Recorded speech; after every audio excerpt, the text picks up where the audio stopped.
আচ্ছা, প্রথমেই সবার কাছে ক্ষমা চেয়ে নিচ্ছি এত দেরিতে প্রায় ২-২.৫ মাস পরে মুভি আপলোড করার জন্য। তো চলো আজকে একটা নতুন মুভি নিয়ে এসেছি, আশা করছি তোমাদের ভালো লাগবে। তো আমরা সবাই জানি যে মার্ভেল স্টুডিও অ্যাভেঞ্জার্স এন্ড গেমের পর থেকে তেমন কোনো হিট মুভি আমাদের দিতে পারেনি, কিন্তু ফ্যান্টাস্টিক ফোর ফার্স্ট স্টেপস একেবারে সব ধারণা উল্টে দিল এবং মুভির মধ্যে এমন কিছু টুইস্ট আর ভিজুয়াল দেখেছি, সত্যি বলতে আমি তা কল্পনাতেও ভাবিনি। মানে মুভিটা না দেখলে অনেক অজানা জিনিস তোমরা মিস করবে। আর এই গল্পে এমন সব মাথা ঘোরানো মুহূর্ত আছে যেগুলো স্পয়লার দিলে সত্যিই মজা নষ্ট হবে।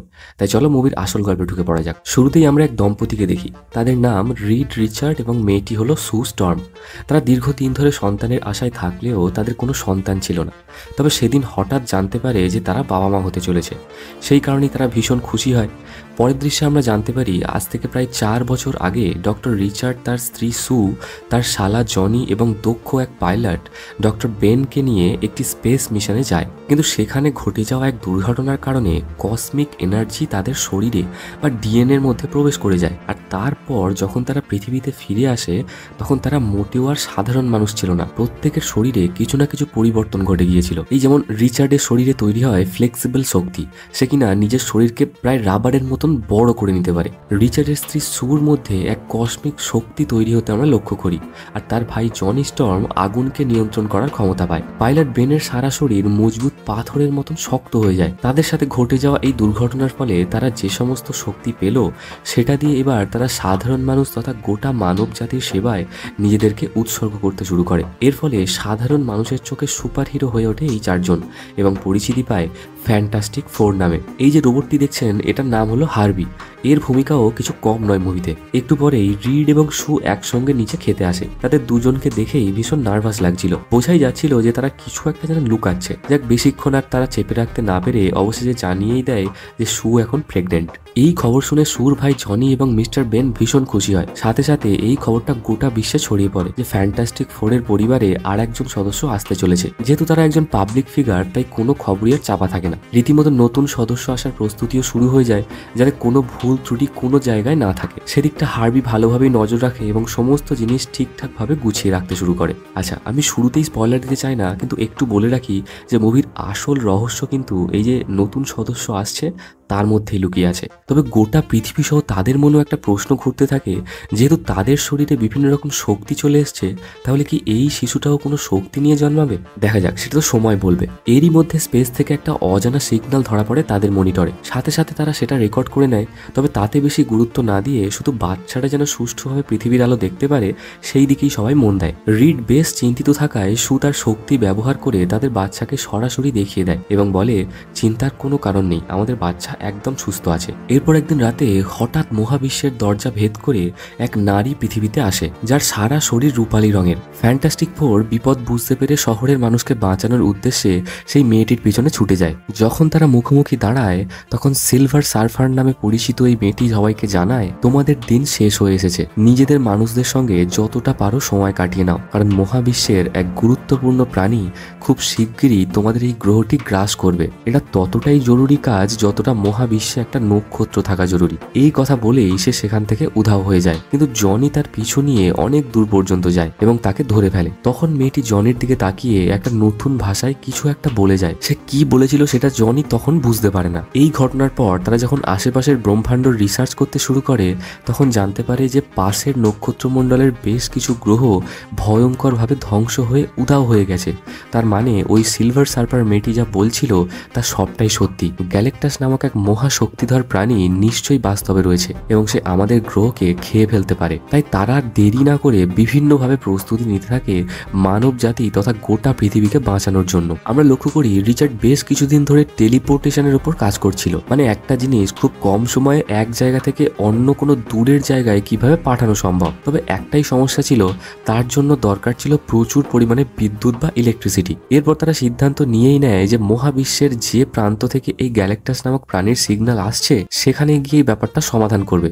কারণ এই প্রাণীটি যদি এখানে এসে পড়ে তবে লড়াইয়ের মাধ্যমে পৃথিবীর মানুষের অনেক ক্ষতি হতে পারে। সেই মতো তারা সমস্ত রকম প্রস্তুতি নিয়ে গোটা পৃথিবীর মানুষকে জানায়, আজ থেকে 4 বছর আগে আমরা নতুন গ্রহের খোঁজে মহাবিশ্বে গিয়েছিলাম, কিন্তু ফিরেছি কিছু নতুন শক্তি নিয়ে।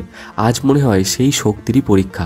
আমরা আবারও যাচ্ছি মহাকাশে সেই মহাদানবকে পরাজিত করতে, যার নজর আমাদের এই সুন্দর পৃথিবীর দিকে পড়েছে। এবং সমস্ত মানুষের ভালোবাসা নিয়ে স্পেসশিপ থেকে আলোর গতিতে তারা রওনা দেয় গ্যালেক্টাসকে মারার উদ্দেশ্যে। স্পেসশিপের মধ্যেই তারা ঠিক করে নেয় যে ওই সিলভার সার্ফারের এনার্জি ট্রেস করেই তারা গ্যালেক্টাস পর্যন্ত পৌঁছাতে পারবে। সেই অনুযায়ী তারা এগিয়েও চলে। অবশেষে যখন তারা সেই লোকেশনে পৌঁছায় তখন লক্ষ্য করে এক বিশাল গ্রহ, যা পৃথিবীর চেয়ে প্রায় 13 গুণ বড়। তবে একটু বাদেই তারা লক্ষ্য করে কোনো এক বিশাল বস্তু সেই গ্রহটিকে যেন গিলে নিচ্ছে, আর তাদের জাহাজকেও নিজের দিকে আস্তে আস্তে টানতে শুরু করেছে। তারা তো বুদ্ধি করে মূল মেশিন থেকে তাদের জাহাজটা আলাদা করে কোনো মতে সেখান থেকে সরে যায়, কিন্তু বেশিক্ষণ লুকিয়ে থাকতে আর পারে না। শেষ পর্যন্ত গ্যালেক্টাস তাদেরকে ধরে তার নিজের দুনিয়ার তার সেই বিশাল স্পেসশিপের মধ্যে টেনে নিয়ে যায়। এরপর আবারও সেই সিলভার সার্ফার তাদের সামনে আসে এবং জানায় যে তোমরা খুব বড় ভুল করেছো এখানে এসে।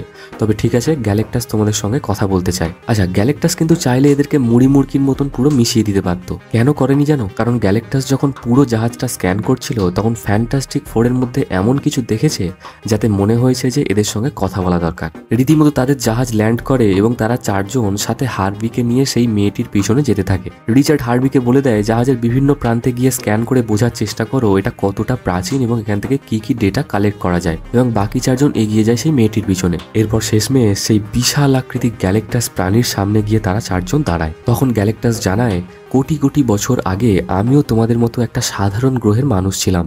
তারপর আমারও মধ্যে কোনো এক কারণে অসীম খিদে তৈরি হয়, আর যার কোনো শেষ নেই। সাথে এটাও বলে তোমরা কি নিজেদের প্রাণ ভিক্ষা চাইতে এত দূরে আমার কাছে এসেছো? তখন ফ্যান্টাস্টিক ফোর জানায় না, আমরা তোমার সঙ্গে বোঝাপড়া করতে এসেছি। আমাদের পৃথিবীর মানুষ এবং পৃথিবী থেকে দূরে থাকো। আমাদের মধ্যেও সেই শক্তি আছে যা দিয়ে আমরা তোমাদের বাধা দিতে পারি। এটা শুনে গ্যালেক্টাস জানায় যে না, তোমাদের মধ্যে আমাকে থামানোর কোনো শক্তিই নেই, তবে এই মেয়েটির পেটে এমন কিছু শক্তি রয়েছে যেটা আমার দরকার। এটা শুনে তো রিচার্ড একটু হতবাক হয়ে যায়, কারণ তারা সমস্ত রকম পরীক্ষা করেও বাচ্চাটির মধ্যে কোনো শক্তির সিগন্যাল পায়নি। তারা ভেবেছিল এটা একটা স্বাভাবিক একটি সাধারণ শিশু জন্মাবে, কিন্তু গ্যালেক্টাস জানায় তোমার বাচ্চার মধ্যে রয়েছে এমন অসীম শক্তি যাকে পেলে আমার সমস্ত খিদে মিটে যেতে পারে। তাই যদি তোমার বাচ্চাকে আমায় দিয়ে দাও তাহলে আমি পুরো পৃথিবী তথা সকল মানব জাতিকে ছেড়ে দেব। কিন্তু নিজের সন্তানকে কেউ দিতে পারে যে কিনা এখনো পৃথিবীর আলোটাই দেখলো না? তাই তারা জানিয়ে দেয় তুমি না আমাদের বাচ্চা পাবে আর না পৃথিবী। এটা শুনে গ্যালেক্টাস রেগে গিয়ে বলে তাহলে প্রথমে তোমাদের পৃথিবীটা খাবো, অ্যান্ড দেন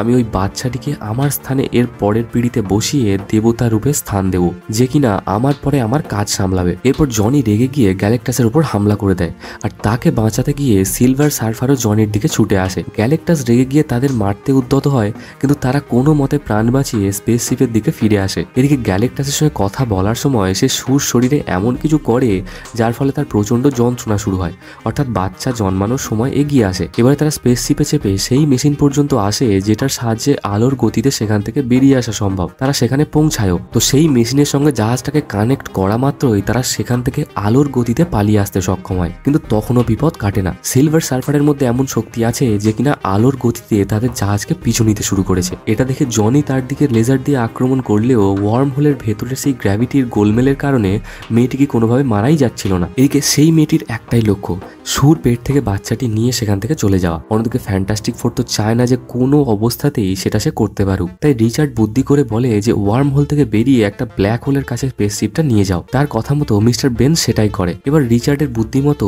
সুকে বলা হয় যে 30 সেকেন্ডের জন্য জাহাজটাকে অদৃশ্য করতে এবং যতটা সম্ভব ব্ল্যাক হোলের কাছে নিয়ে যেতে। এর ফলে সিলভার সার্ফার ব্ল্যাক হোলের এতটাই কাছে চলে যায় যে মাধ্যাকর্ষণ টানের প্রভাবে সে সেই ব্ল্যাক হোলের মধ্যেই ঢুকে যায়, আর ফ্যান্টাস্টিক ফোর সেই সুযোগে বুদ্ধি করে সেখান থেকে বেরিয়ে আসতে সক্ষম হয়। এদিকে যন্ত্রণায় ছটপট করতে থাকা সু একটু পরেই ওই স্পেসশিপের মধ্যে জন্ম দেয় তাদের সন্তানকে। মিস্টার বেন তাকে হাতে তুলে নিয়ে বলে ওয়েলকাম ফ্যান্টাস্টিক 5, এবং সু তাদের বাচ্চার নাম দেয় ফ্র্যাঙ্কলিন। ফ্যান্টাস্টিক ফোর পৃথিবীতে ফেরা মাত্রই মিডিয়া তাদেরকে ঘিরে ধরে এবং সবাই দেখতেও পায় যে তারা একটা সন্তান নিয়ে ফিরছে এবং সেটা সুরই সন্তান। এবার এরা কিছু না লুকিয়ে সরাসরি জানিয়ে দেয় যে গ্যালেক্টাস আমাদের পৃথিবীকে ছেড়ে দেবে যদি আমরা আমাদের এই সদ্যজাত শিশুকে তার হাতে তুলে দিই, কিন্তু আমরা তাতে রাজি হইনি। তখন সবাই জানতে চায় তাহলে কি আমরা নিরাপদ আছি?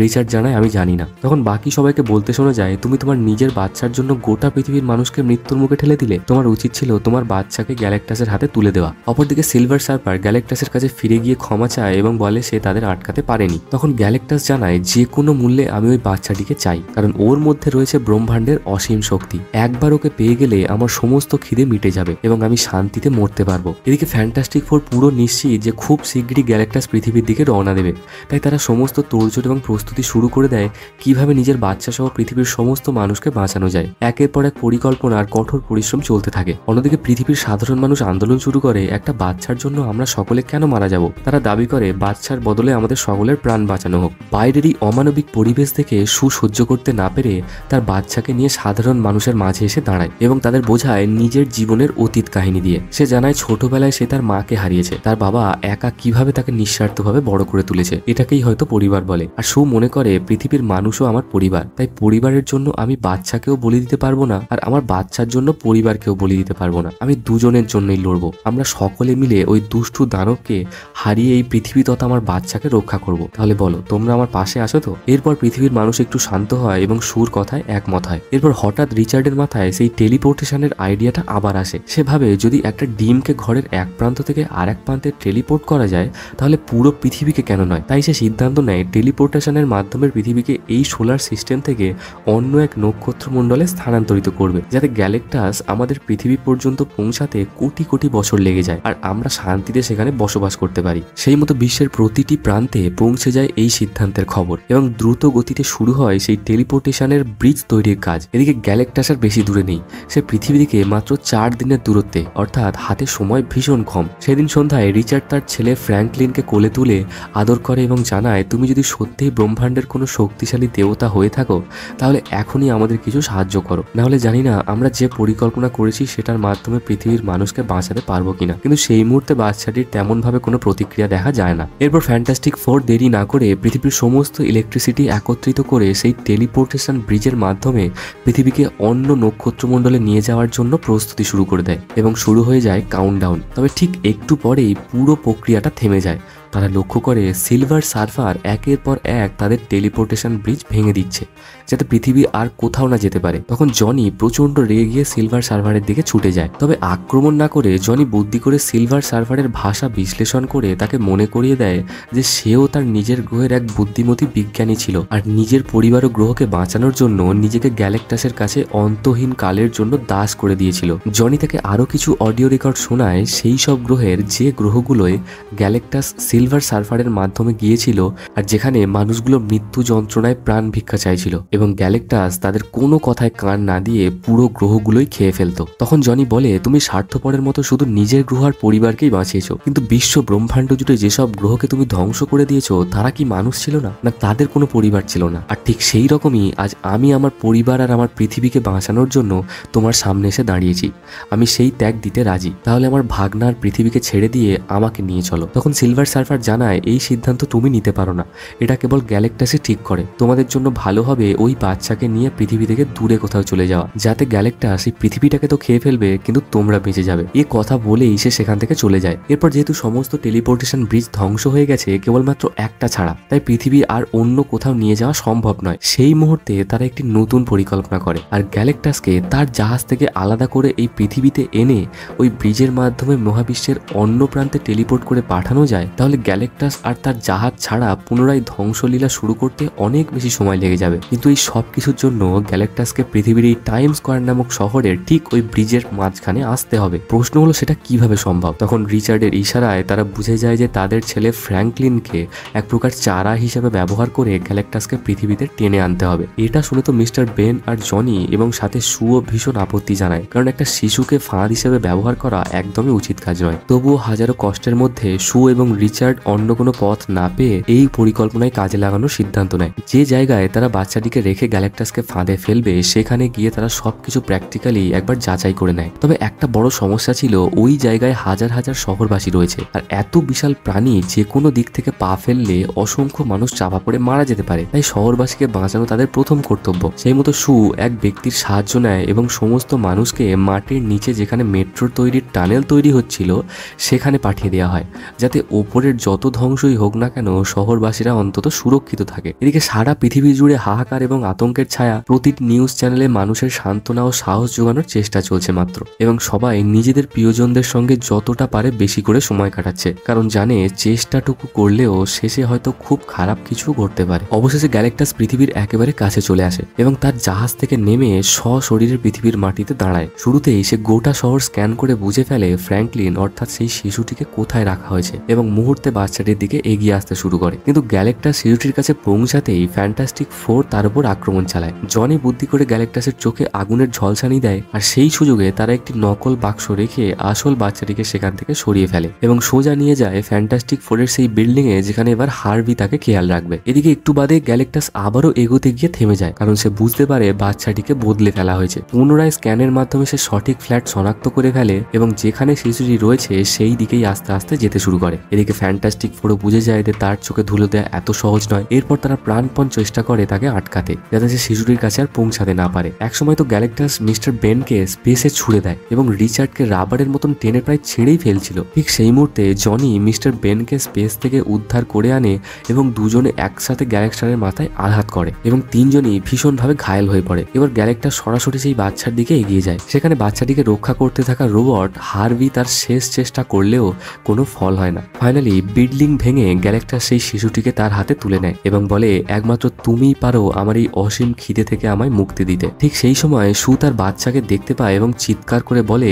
আমার সন্তানকে ফিরিয়ে দাও। বলে সে তার কসমিক শক্তি দিয়ে গ্যালেক্টাসকে আটকানোর চেষ্টা করে। এদিকে বাকি তিনজনও কোনো প্রকারে উঠে সুকে সাহায্য করতে এগিয়ে আসে, কারণ তার একার পক্ষে গ্যালেক্টাসকে থামানো অসম্ভব ব্যাপার। কিন্তু আমরা সবাই জানি একজন মায়ের কোল থেকে সন্তান কেড়ে নিলে সেই মায়ের শক্তি কত গুণ বেড়ে যায়। এক প্রকার সেই মানসিক শক্তিতেই সু গ্যালেক্টাসকে পিছনে ঠেলতে শুরু করে। এই সুযোগে রিচার্ড জনিকে এক বুদ্ধি করে বলে যে তুমি গিয়ে ওই ট্রিগারের কাছে প্রস্তুত থাকো। এবং ফাইনালি যখন সু ঠেলতে ঠেলতে গ্যালেক্টাসকে সেই টেলিপোর্টেশন ব্রিজের একদম কাছে নিয়ে আসে, জনি ওয়ার্ম হোলের দরজা খুলে দেয় এবং গ্যালেক্টাস সেই ওয়ার্ম হোলের টানের শক্তিতে ধীরে ধীরে তার মধ্যে ঢুকে যেতে থাকে। সেই সুযোগে রিচার্ড তার বাচ্চাকে গ্যালেক্টাসের হাত থেকে উদ্ধার করে ফেলে, আর গ্যালেক্টাসও পুরোপুরি সেই পোর্টালের মধ্যে ঢুকে যায়। কিন্তু যেহেতু পোর্টাল বন্ধ হতে তখনও কিছুটা সময় বাকি ছিল, গ্যালেক্টাস আবারও বাইরে বেরিয়ে আসতে শুরু করে। এটা দেখে জনি সিদ্ধান্ত নেয় সে বলিদান দেবে এবং সকলকে বলে যায়, ফ্র্যাঙ্কলিনকে বলো তার আঙ্কেল ওকে ভীষণ ভালোবাসতো। এই বলে সে গ্যালেক্টাসকে ধাক্কা দিয়ে পোর্টালের মধ্যে ঠেলে দিতে যায়। কিন্তু হঠাৎ করে সিলভার সার্পার অনুশোচনায় ভুগে জনিকে সরিয়ে দিয়ে নিজেই গ্যালেক্টাসকে ধাক্কা দিয়ে ওয়ার্ম হোলের মধ্যে নিজেও চলে যায়। এদিকে দেখা যায় বাকিরা সুরক্ষিত থাকলেও শিশুটির মা অর্থাৎ সু প্রায় মৃত অবস্থায় পড়ে রয়েছে। বাকি তিনজন তার কাছে ছুটে এসে দেখে তার নিঃশ্বাস চলছে না। রিচার্ড অনেক চেষ্টা করেও সুকে আর ফিরিয়ে আনতে পারে না। শেষমেশ নিজের সন্তানের জীবন বাঁচিয়ে সু নিজেই প্রাণ হারায়। এরপর ফ্র্যাঙ্কলিন তার মায়ের দিকে হাত বাড়িয়ে এমন ভাবে কাঁদে যেন তার মার মৃত্যু সে কোনোভাবেই মেনে নিতে পারছে না। তার মাকে তার এক্ষুনি চাই। তাই সবাই শেষবারের মতো মায়ের বুকের ওপর সেই শিশুকে শুইয়ে দেয় এবং ফ্র্যাঙ্কলিন তার দুটো হাত তার মায়ের বুকের ওপর রাখতেই অলৌকিকভাবে সু আবারও কিছুক্ষণ পরে তার শরীরে প্রাণ ফিরে পায়। সু প্রাণ ফিরে পাওয়ার পর একটা কথাই বলে, এ কোনো সাধারণ মানুষ নয়, এ আমাদের থেকেও বড় কোনো শক্তি। এরপর তারা আবারও পৃথিবীর সমস্ত মানুষের কাছে অপরিসীম ভালোবাসা এবং প্রশংসা ফিরে পায় এবং তার কিছুদিন পর একটি অদ্ভুত সিগন্যাল ধরা পড়ে আবারও তাদের মনিটরে। আর সেই সিগন্যালের দিকেই এবার তাদের বাচ্চাকে নিয়ে তারা সকলে যাত্রা শুরু করে মানব জাতিকে রক্ষা করার এক নতুন অভিযানে। এবং এখানেই এই গল্পটির সমাপ্তি ঘটে। গল্পটি ভালো লাগলে অবশ্যই লাইক সাবস্ক্রাইব করে আমাদের কমেন্টে জানাবেন যে কেমন ধরনের মুভি আপনারা পরবর্তীতে চাইছেন।